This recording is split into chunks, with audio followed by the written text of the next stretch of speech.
ಹಾಗಾಗಿ ಈ ಲಾಠಿ, ಈ ಬೂಟು, ಈ ದಬ್ಬಾಳಿಕೆ, ಈ ದೌರ್ಜನ್ಯಕ್ಕೆ ಹೆದರಿ ಹಿಂದಕ್ಕೆ ಸರಿಯುವವರು ನಾವಲ್ಲ.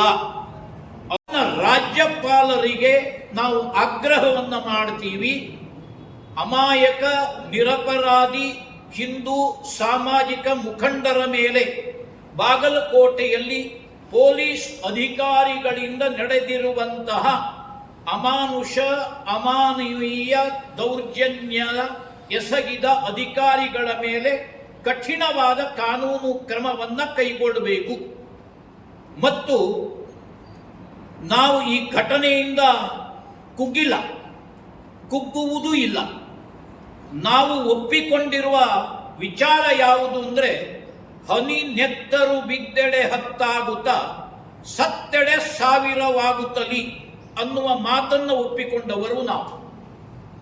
ಪೆಟ್ಟಿನ ಮೂಲಕ, ದಬ್ಬಾಳಿಕೆಯ ಮೂಲಕ ನಮ್ಮ ಹೋರಾಟವನ್ನು ಹತ್ತಿಕ್ಕುವುದು ಯಾರಿಂದಲೂ ಸಾಧ್ಯ ಇಲ್ಲ.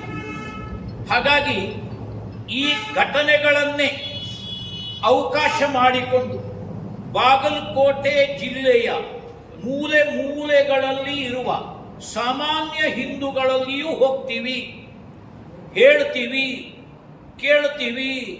ಇನ್ನೆಷ್ಟು ದಿನ ಇದನ್ನು ನಾವು ಸಹಿಸಬೇಕು?